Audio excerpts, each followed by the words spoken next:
എന്റെ മനസ്സമാനം പോകുന്ന 1-2% ഉള്ളൂ. അവര് വിചാരിച്ച എന്റെ മനസ്സമാനം പോകും, അല്ലാതെ വിരലെണ്ണാവുന്നേ ആരൊക്കെ ഞാൻ പറയുന്നില്ല. കൂടിപ്പോ ഒരു 5 ആള് അല്ലെങ്കിൽ ഫാമിലിയാണ്. ആ ഫാമിലിയിലും അല്ലാതെ എനിക്ക് പിന്നെ റിലേഷൻഷിപ്പ് ഉള്ളതും അങ്ങനെയൊക്കെ ഉള്ളത്. അപ്പൊ സാധാരണ ആൾക്കാർക്ക് അത് പ്രശ്നമില്ലായിരിക്കും. വലിയ ഇപ്പൊ എന്റെ ജോലി പോകുന്ന പറഞ്ഞാൽ എനിക്ക് ടെൻഷനില്ല. ഇപ്പൊ എനിക്ക് ലെറ്റർ ഓൾറെഡി അങ്ങനെ ഇറക്കി വരാറുണ്ട്, ജോലി കളയും മറ്റേന്ന് പറഞ്ഞിട്ട്. അപ്പൊ എനിക്ക് അങ്ങനെ നോർമലി ഒരു മനുഷ്യനുണ്ടാവും ടെൻഷൻസ് എനിക്ക് ഉണ്ടാവാറില്ല. ഇപ്പൊ എന്റെ ജോലി പോകുന്ന പക്ഷെ വളരെ മൈന്യൂട്ട്, വളരെ ചെറിയ ട്രിവിയൽ ആയിട്ടുള്ള കാര്യങ്ങൾക്ക് ടെൻഷൻ വരുന്നത്. ഇപ്പോ ഫോർ എക്സാമ്പിൾ ഇപ്പൊ ഒരു ഇമോജി മാറി സ്ഥിരം സംസാരിക്കുന്ന ഒരാൾ ഇമോജി മാറി അയച്ചാൽ വല്ലാതെ പറയിടാവും. ഞാൻ അങ്ങോട്ട് കൊടുത്ത മെസ്സേജിന് തിരിച്ച് സാധാരണ വരാത്ത ഇമോജി ആകുമ്പോൾ എനിക്ക് സംതിങ് റോങ് എനിക്ക് ഫീൽ ചെയ്യും, മനസ്സിലായില്ലേ? അപ്പൊ അതിന് ഞാൻ പറയിടാവും, ഞാൻ പെട്ടെന്ന് ടെൻഷൻ ആവും. അതേ സ്ഥാനത്ത് എന്റെ ജോലി പോകുന്നവർ കത്ത് വന്നു കഴിഞ്ഞാൽ ഞാൻ ടെൻഷൻ ആവില്ല. അപ്പൊ അതാ ഞാൻ പറഞ്ഞ, അപ്പൊ എന്റെ മൈൻഡ് വർക്ക് ചെയ്യുന്നത് ഓപ്പോസിറ്റ് വർക്ക് ചെയ്യുന്നത്.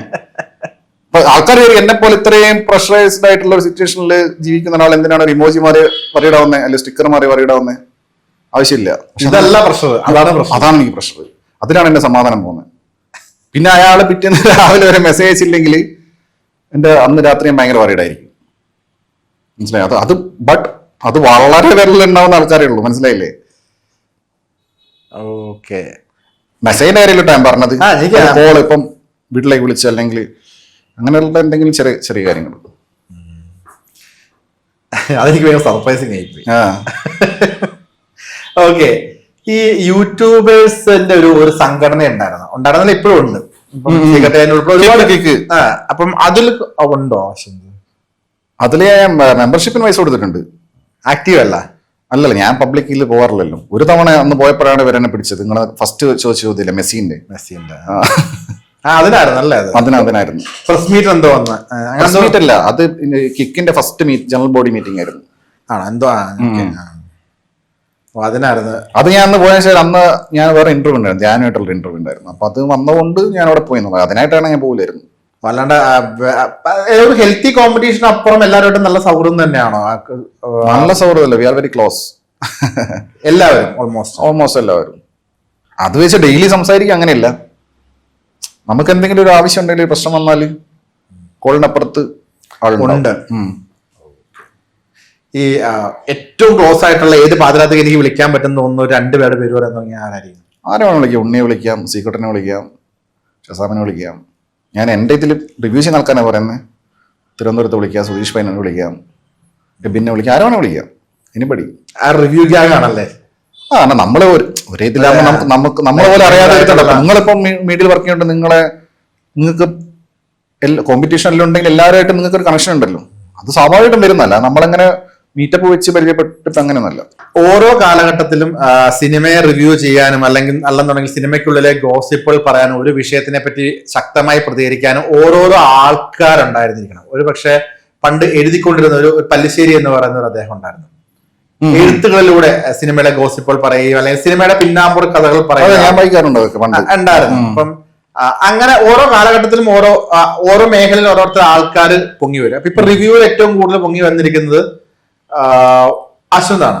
പക്ഷെ അതൊരിക്കലും ഒരു സൈഡ് അശ്വന്തിന് ഭയങ്കര പോപ്പുലാരിറ്റി ഉണ്ട്, പക്ഷെ ഇപ്പുറ സൈഡ് ഭയങ്കരമായിട്ട് ശത്രുക്കളാണ് കൂടുതൽ. ഇപ്പം അശ്വന്തിന്റെ ഫാമിലിയിൽപ്പെട്ട ഒരാളോ അല്ലെങ്കിൽ അശ്വന്തിന്റെ ഒരു അടുത്ത തലമുറയോ ഒക്കെ ഒരു സിനിമയിലേക്ക് വരണം, അല്ലാതെ ഈ ഒരു കലാരംഗത്തേക്ക് വരണം എന്ന് പറഞ്ഞു കഴിയുമ്പോൾ അശ്വന്ത് കോക്കിന്റെ ഇന്ന ആളാണെന്ന് പറഞ്ഞു കഴിഞ്ഞാൽ അത് വലിയ തടസ്സമായിട്ട് ഇപ്പം നിൽക്കുന്ന ഒരു പേടിയില്ല വരും തലമുറയ്ക്കോ അല്ലെന്നുണ്ടെങ്കിൽ അശ്വന്തിന്റെ ഒരു ക്ലോസ് സർക്കിൾ ഉള്ള ഒരാൾക്ക്. ഇല്ല, എന്റെ ആരും സിനിമയിലേക്ക് വരില്ല. അതെങ്ങനെ പറയാം? അതെങ്ങനെ പറയാൻ പറ്റും? അതാ എനിക്കറിയാൻ പറ്റും. അടുത്തൊരു തലമുറ ഒരു സിനിമയിലേക്ക് വരില്ല. 2-3 തലമുറ ആയിട്ടുള്ളതെന്ന് എനിക്കറിയില്ല. തൊട്ട് നെക്സ്റ്റ് ഒരു തലമുറ ഇമ്മീഡിയറ്റ് ആയിട്ടുള്ള chance very less but still ഇല്ലെന്നല്ല. അല്ല, അത് ആ സമയത്ത് അവർ ഡീൽ ചെയ്തോട്ടെ. അതിപ്പോ എനിക്കതിന് വലിയ ഉത്തരവാദിത്വമൊന്നുമില്ല. നമ്മൾ ഉണ്ടാക്കിയ ഒരു ശത്രുവലയം അവരുടെ കരിയറിനോ അല്ലെന്നുണ്ടെങ്കിൽ അശ്വന്തോട് ചുറ്റപ്പെട്ട ഒരാൾക്ക് അശ്വന്തിന്റെ പേര് പറഞ്ഞ് സിനിമയിലേക്ക് എത്താൻ ഓഫ്കോഴ്സ് ഒരു പേര് മറച്ചു അങ്ങനെ ഒരു ഗിൽറ്റ് അങ്ങനെയുള്ള ആളുകളല്ല എന്നെ ഫോളോ ചെയ്ത് വരുന്നത്. അതെനിക്കറിയാത്. എനിക്ക് നിങ്ങളെക്കാളും നന്നായിട്ട് അവരെ അറിയാലോ, എനിക്കറിയാത്ത. അങ്ങനെ സിനിമയിലേക്കൊന്നും അങ്ങനെ ഇല്ല.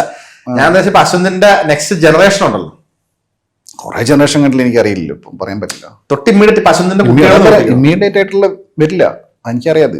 ഇനി വന്നാൽ തന്നെ അവർക്ക് വരാൻ തടസ്സം സൃഷ്ടിക്കാനേ അവർ വരണ്ട. അത് നിർബന്ധമില്ലല്ലോ ഇതിൽ വരണമെന്ന്. എന്തെങ്കിലും റിവ്യൂ നിർത്തണം എന്ന് ആലോചിക്കുന്നുണ്ടോ?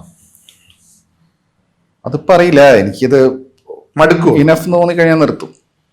എന്നിട്ട് എന്ത് ചെയ്യും? പഴയ ജോലിക്ക് ഉണ്ടാവും. പഴയ ജോലിക്ക് ഞാൻ ചിലപ്പോഴേ പോകും. അല്ലെന്നുണ്ടെങ്കിൽ വേറെ എന്തായിരിക്കും ചെയ്യാൻ പോകുന്നത്? അല്ലെങ്കിൽ ചിലപ്പോൾ ഞാൻ നാട് വിടും, രാജ്യം വിടും. എന്തായിരിക്കും അപ്പൊ ഒരു എയിം ഉണ്ടാവുക? അല്ല, അല്ലെങ്കിൽ മറ്റൊരു ലൈഫ് എന്തായിരിക്കും? ഞാൻ ഏതെങ്കിലും ആരും ഇല്ലാത്തൊരു സ്ഥലത്ത് പോയി താമസിക്കും, അങ്ങനെ ഏതെങ്കിലും റിമോട്ട് വില്ലേജിലോ അങ്ങനെ എവിടെയെങ്കിലും പോയി താമസിക്കും, വേറെ ഏതെങ്കിലും രാജ്യത്ത്. മറ്റേതെങ്കിലും ഒരു തൊഴിൽ അല്ല, അത്യാവശ്യം പൈസ എപ്പോഴത്തേക്ക് ആക്കണം. കുറെ കാലം തൊഴിലെടുക്കാതെ വെറുതെ താമസിക്കണം. സിന്ദഗി നാം ഇല്ലെങ്കിൽ സിനിമയില് ഹൃതിക് റോഷൻ പറയുന്നത് കണ്ടിട്ടുണ്ടാവല്ലോ. 30 തൊട്ട് 40 വയസ്സ് വരെ പട്ടിയെ പോലെ പണിയെടുത്ത് 40-ആം വയസ്സ് റിട്ടയർഡ് ആവണം. അതെ അതെ അതെ, അതാണ് അദ്ദേഹത്തിന്റെ ഒരു എയിം. അതുപോലെ ഇങ്ങനെ ആളും ബഹളമൊന്നും അധികം ഇല്ലാത്ത, നമ്മളെ തിരിച്ചറിയാത്ത ഒരു സ്ഥലത്ത് പോയി താമസിക്കുക. അത് ഞാൻ വേറെ രാജ്യം ഉദ്ദേശിച്ച് ഇപ്പൊ അങ്ങനെ പോസ്റ്റ് രാജ്യത്ത് അങ്ങനെയൊന്നുമല്ല, നമുക്ക് കംഫർട്ടബിൾ ആയിട്ടുള്ള ഒരു രാജ്യത്ത് പോയി താമസിക്കാനുള്ള അങ്ങനെ ഒരു ഉദ്ദേശം എനിക്കുണ്ട്. അതാണ് ഈ നമ്മളിപ്പോ മോഹൻലാൽ, മമ്മൂട്ടി ഉൾപ്പെടെ ആൾക്കാരെ പറഞ്ഞു, അവരുടെ ഹാർഡ് കോർ ഫാൻസിനെ പറഞ്ഞു, ജെനുവിൻ ഫാൻസിനെ പറഞ്ഞു. ഇതൊന്നുമല്ലാത്ത നമ്മളിപ്പോ ഒരു രാഷ്ട്രീയത്തിനെ പറ്റി പറയുകയാണെങ്കിൽ പല തട്ടിൽ നമുക്ക് അണികളെ നിരത്താം. ഭയങ്കരമായിട്ട് ഇന്റലക്ച്വലായിട്ട് ചിന്തിക്കുന്ന അണികളുണ്ട്, ഒരു ഇടത്തര അണികളുണ്ട്, അങ്ങോട്ടും പോവാം ഇങ്ങോട്ടും പോവാൻ നിൽക്കുന്ന അണികളുണ്ട്, തല്ലാനും കൊല്ലാനും നിൽക്കുന്ന അണികളുണ്ട്. ഒരു ബോധം അതിലുണ്ടാവും. അതെ അതെ, ഈ കൂട്ടത്തിലും കാണുമ്പോൾ ഇപ്പൊ ഒരു ഫാൻസ് എന്ന് പറഞ്ഞു കഴിഞ്ഞാൽ കാട്ടയ്ക്ക് അവൻ നെഗറ്റീവ്, അവനെ തല്ലണം എന്ന് പറഞ്ഞ ആൾക്കാർ ഇഷ്ടം പോലെ ഉണ്ടാവും. അവരതിന്റെ ആ ഒരു സെൻസ് എടുക്കാത്ത ആൾക്കാരായിരിക്കും. അപ്പം അങ്ങനെ ഈ ആക്രമണവും കാര്യങ്ങളൊക്കെ പല ഇന്റർവ്യൂവിലും പറഞ്ഞിട്ടുണ്ട്. അത് അല്ലാതെ വേറെ എന്തെങ്കിലും ഒരു പെട്ടെന്ന് ഒരു പേടിപ്പെടുത്തുന്ന ഒരു ഇൻസിഡന്റ് ഉണ്ടായിട്ടുണ്ടോ? പെട്ടെന്ന് ഒട്ടും പ്രതീക്ഷിക്കാതെ ഒരാള് വന്ന് ഇടിച്ചു കയറി വരിക? ഇല്ലില്ല, അങ്ങനത്തെ സിറ്റുവേഷൻ ഉണ്ടോ? ഒന്നാമത് ഞാൻ അങ്ങനെ അവൈലബിൾ അല്ലല്ലോ അങ്ങനെ സിറ്റുവേഷൻ. അല്ല, ഇപ്പൊ എവിടെയെങ്കിലും ഒക്കെ ഒരു സ്ഥലത്ത് പുറത്ത് ഞാൻ കണ്ടിട്ടുണ്ട്, അശ്വന്ത് ഏതോ ഒരു കടയിൽ മാസ്ക് ഇട്ടിട്ട് പോയി എന്തോ മേടിക്കാൻ വേണ്ടി പുറകിൽ നിന്ന് ഒരുത്തം മതി ഇങ്ങനെ വീഡിയോ എടുക്കുക. അശ്വന്ത് പെട്ടെന്ന് നോക്കിയിട്ട് മുഖം തിരിക്കുന്നുണ്ട്. ആ വീഡിയോ ഞാൻ കണ്ടിട്ടില്ല. അങ്ങനെ വീഡിയോ ഉണ്ട് ആണോ? അതിപ്പോ നോക്കിയത് വീഡിയോ കണ്ടിട്ടല്ല നോക്കിയത്. അശ്വന്ത് നോക്കുമ്പോൾ അങ്ങനെ വീഡിയോ ഞാൻ കണ്ടിട്ടില്ല. ഒരു മാസ്ക് ഒക്കെ ഇട്ടിട്ട് കടയിൽ പോയി ഒരു സാധനം മേടിക്കുക, ഇന്നത്തേക്കുള്ള റിവ്യൂനുള്ള സാധനം മേടിക്കണം മച്ചാന്ന് പറഞ്ഞിട്ട് അതിന്റെ ക്യാപ്ഷൻ മറ്റേ ഫാൻസി ഷോപ്പില് അത് അവൻ എടുത്തപ്പോ ഞാൻ കണ്ടിട്ടില്ല. പിന്നെ അത് ഇട്ടപ്പോ ഞാൻ കണ്ടിട്ടുണ്ട്. ഇപ്പം പറഞ്ഞപ്പോ ഞാൻ വിചാരിച്ചു വേറെ എന്താ മെഡിക്കൽ ഷോപ്പിൽ. മെഡിക്കൽ ഷോപ്പല്ല, ഫാൻസി കടയിൽ ഇട്ടിട്ടുണ്ട്. അങ്ങനെ എന്റെ വീഡിയോസ് ഫോട്ടോസ് ആൾക്കാർ എടുക്കാറുണ്ട്, പൊളിച്ചു നിന്നിട്ടൊക്കെ എടുക്കാറുണ്ട്, ദൂരെ നിന്നൊക്കെ എടുക്കാറുണ്ട്, സൂം ചെയ്തിട്ടൊക്കെ. അത് വെറുതെ മറ്റുള്ളവരെ കാണിക്കാനോ പോസ്റ്റ് ചെയ്യാനൊക്കെ ആയിരിക്കും, ഫേക്ക് ആയിട്ട് പോസ്റ്റ് ചെയ്യല്ലോ.